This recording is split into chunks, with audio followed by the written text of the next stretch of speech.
की शादी हो रही हो और जलसे में जितने नौजवान लड़के आए हैं वो इनको देखने आए हैं कि देखें किससे करें शादी। कितनी मिसालें दे चुके हैं कलियाचक के इलाके में, जलसों में भी ऐसा लग रहा है। कितनी मिसालें मैंने दी, हालांकि नहीं देनी चाहिए, बहुत ही मिसाल, लेकिन करें क्या, देना पड़ता है। ऐसा लग रहा है जैसे एक कुतिया के पीछे 10-10 कुत्ते लगे हों। अल्लाह की कसम ये हाल है।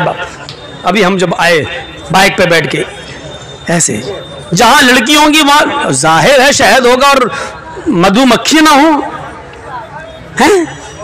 लेकिन ये सब सुन और ये सब बातें बताओ तो हंसते हैं आप लोग।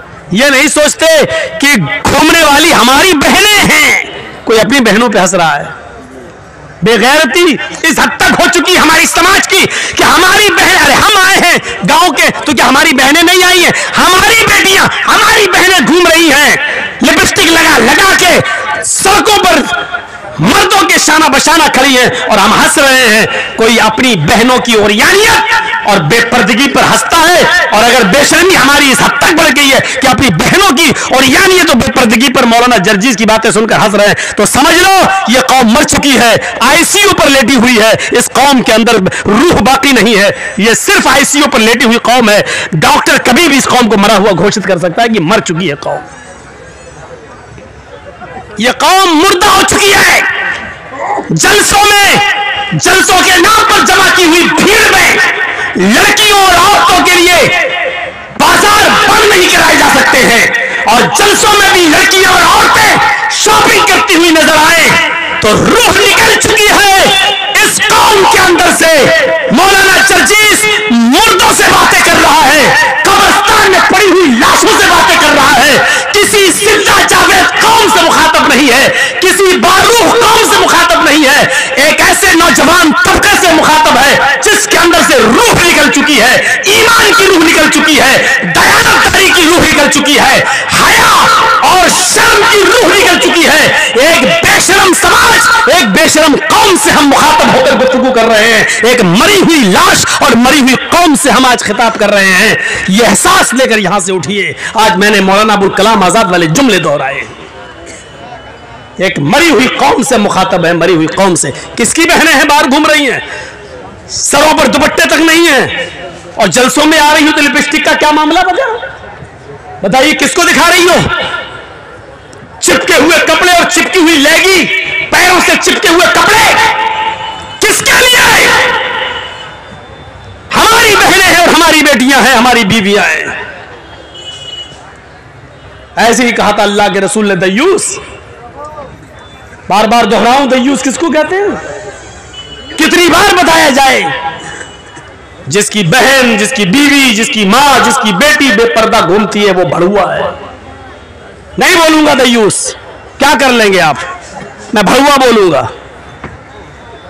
जिसकी बहन बेपर्दा घूम रही है वो भाई भड़ुआ है, जिसकी बेटी बेपर्दा घूम रही है वो बाप भड़ुआ है, जिसकी बीवी बेपर्दा घूम रही है वो शौहर भड़ुआ है,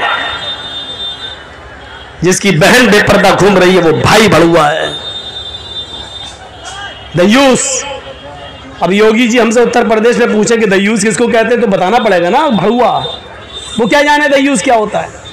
कल मोदी जी पूछ ले, मौलाना साहब आपने तकरीर में कहा था कि वो दयूस है, दयूस किसको कहते हैं? तो बताना पड़ेगा ना, दयूस किसको कहते हैं? भड़ुआ। और भड़ुआ किसको कहते हैं मालूम है? वो भी बताऊंगा, सुनना पड़ेगा तुम्हें नहीं, तुम्हारे बाप को भी सुनना पड़ेगा। 2 घंटे 1.5 घंटा यही तो मेरा पावर है। इसके बाद हमारी चलेगी कहां? इसके बाद तुम कहीं बोल ही नहीं पाएंगे, जहां बोलेंगे वही पिटेंगे। यहां ये अथॉरिटी पावर मुझे अल्लाह के नबी ने दिया है, इस्लाम ने दिया, शरीयत ने दिया है। भड़ुआ कहते हैं उसे जिसने अपनी मां बहन बेटी को चकले पे बिठा दिया हो और उनसे जिना करवा रहा हो और उनकी कमाई खा रहा हो, इसको कहते हैं भड़ुआ। अपनी मां बहन बेटी बीवी से गलत काम करा के उनकी कमाई को खाने वाला। इतना बुरा जुमला अल्लाह के रसूल ने कहा, जिसकी बहन बेटी बीवी मां बेपर्दा घूमती है वो ये है। कोई फर्क नहीं पड़ेगा। मैंने टेबलेट नहीं दी, ऑपरेशन कर दिया, लेकिन कोई फर्क नहीं पड़ेगा। हम जो करते आए वही करेंगे। मन क़राअतल कुर्सी बाद सलातिल मक्तूबा लम यमनहु मिन दुखूलिल जन्नति इल्लल मौत। उस आदमी को जन्नत में जाने से सिवाय मौत की और कोई चीज नहीं रोक रही है। ये मेरी माँ बहनें आई हैं, ये भी सुन लें, ये तुम्हारे लिए अलग से एक डिग्री जन्नत में जाने की। अल मरातु इज़ा सल्लत खम्सहा व सामत शहरहा व अहसनत फरजहा व अतात बालहा फलतदखुल मिन अय्यि अब्वाबिल जन्नति शाअ। इमाम अहमद अपनी मुस्नद में, इमाम बैहक़ी अपनी सुनन में इस हदीस को लाए हैं। गौर से सुनिएगा। अल्लाह के नबी फरमाते हैं जो औरत 5 वक्त की नमाज पढ़ती हो पाबंदी से, रमजान के पूरे महीने के रोजे रखती हो पाबंदी से, सिवाय उन दिनों के जिन दिनों में अल्लाह ताला ने नमाज औरतों के ऊपर से माफ कर दी है और रोजे को रुखसत कर दिया है। नमाज तो बाद में वो पूरा नहीं करेगी, लेकिन रोजा बाद में पूरा करना पड़ेगा। औरतों को कुछ दिन पीरियड आता है, जिन पीरियड में, जिस मिनट में, जिस महीने में वो नमाज नहीं पढ़ेंगी। पीरियड 3, किसी औरत को 3 दिन, किसी को 4 दिन, 5 दिन, 7 दिन तक आता है। बहुत सी औरतें ऐसी भी होती हैं कि 15-15 दिन तक भी आ जाता है। तो मैं उस तरह नहीं, जितने दिन जो उसकी आदत है, 3 दिन, 4 दिन, 5 दिन, 6 दिन, आमतौर पे 4-5 दिन होता है। तो मेरे भाइयों, इतने दिन औरतें नमाज नहीं पढ़ेंगी, नमाज ही माफ है, जबकि नमाज किसी हाल में माफ नहीं है। लेकिन औरतों के ऊपर से उतने दिन की नमाज माफ है। ये बाद में जब वो पाक हो जाएंगी, नहा लेंगी, धो लेंगी, तो ये छूटी हुई नमाजें वो नहीं दोहराएंगी, उनको दोबारा नहीं पढ़ना है, जो छूट गई माफ। और रोजे के महीने में अगर उनको पीरियड शुरू हो जाए, जैसे मान लीजिए आपके यहाँ 5:30 पर, एक मिसाल दे रहा हूं, मत कहिएगा कि मौलाना साहब 5:30 ने, हमारे तो 6 पे हो रहा है, मिसाल मत दीजिएगा, एक मिसाल दे रहा हूं। 5:30 बजे अगर आपके यहाँ रोजा इफ्तार होता है, 5:30 पे टाइम है, और किसी औरत को 5:25 पर महीना शुरू हो गया, पीरियड शुरू हो गया, तो ये रोज़ा पूरा का पूरा उसका जोड़ा नहीं जाएगा, रोज़ा ख़त्म। सुबह 5 मिनट पहले उसको पीरियड आ गया, 5 मिनट छोड़ो, 2 मिनट पहले आ गया, 1 मिनट पहले आ गया, 5:30 टाइम है, 5:29 पे आ गया उसको पीरियड, तो ये पूरा का पूरा रोज़ा उसका शुमार नहीं होगा, ये रोज़ा उसको नहीं जोड़ना है। इसको बाद में पूरा करेगी और इसके बाद जितने छूट जाएंगे उसको। लेकिन सुबह से शाम तक जो भूखी प्यासी रही, इसका सवाब अल्लाह उसको देगा, ऐसा नहीं कि उसको महरूम कर देगा, सवाब मिलेगा उसको, लेकिन रोजा नहीं जोड़ा जाएगा, रोजा बाद में पूरा करेगी और जितने रोजे छूटेंगे इसके अलावा वो भी। तो जो औरत 5 वक्त की नमाज पढ़ती हो और रमजान के पूरे महीने के रोजे रखती हो, वह अहसनत फरजा, और अपनी शर्मगाह की हिफाजत करती हो। शर्मगाह की मैंने बता दिया, शर्मगाह की हिफाजत के 2 माना। एक तो यह है कि कोई औरत अपने शौहर के अलावा किसी और की तरफ नजर न डाले, किसी औरत किसी दूसरे की शर्मगाह को हासिल न करे।